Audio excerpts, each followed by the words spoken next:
자, 그럼 첫 번째 게시판 내용입니다.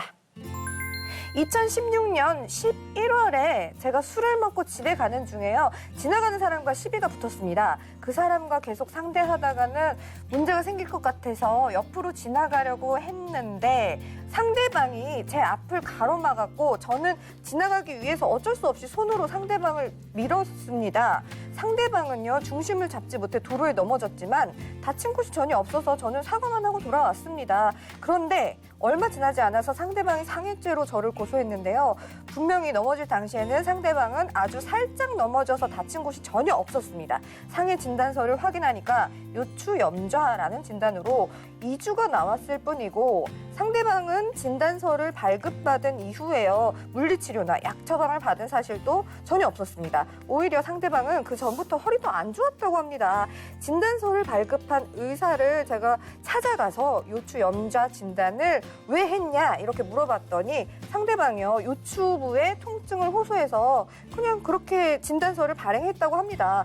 이런 경우에 상해죄가 인정되나요? 저는 정말 억울합니다. 자, 이번 사건도 너무 황당해서 이렇게 올리신 것 같습니다. 김진성 변호사님이 해결해 주세요. 네, 이런 경우 일단은 먼저 결론부터 말씀을 드리면 상해 진단서가 있기 때문에 상해죄가 인정될 가능성이 일반적으로 높습니다. 근데 네. 다만 요 사안 같은 경우는 좀 한번 상해죄의 상해가 발생하지 않았다는 사실에 대해서 한번 다퉈서 한번 싸워볼 만한 정도는 되는 것 같습니다. 왜냐하면 어쨌든 상해죄에서 인정될 수 있는 그 상해라는 것들은 그 가장 그 유력한 증거가 될 수 있는 게 피해자의 진술, 그러니까 사고 상황과 그리고 진단서지 않습니까? 네, 그 진단서도 뭐 일반인이 뭐 발행하는 것도 아니고 전문가 식견이 있는 의사가 발행하는 거기 때문에 네. 그 의사가 발행할 진단서의 그 증명력을 배척하는 건 쉽지는 않거든요. 근데 다만 이게 예외적인 사유가 항상 있을 수 있지 않습니까? 모든 게 100%가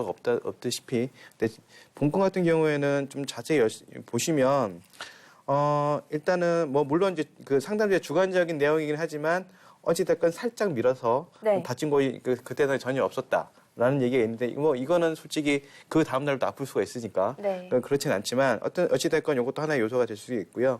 두 번째는 좀 중요한 건 이 사람이 진단서를 발급받은 이후에 물리치료나 약처방 받은 사실이 전혀 없다는 사실이 좀 중요하거든요. 네. 그러니까 상해죄에서 상해란 뭐 자연적으로 치유가 가능한 경우에 상해죄로 인정되지 않은 판례도 많이 있기 때문에 단순하게 뭐 어떤 상처가 발생했다고 하더라도 어떤 의학적인 치료가 없이 자연 발생적 치유가 된다 그러면 그 상해죄로 인정 안 되는 가능성도 조금 있습니다. 그래서 네.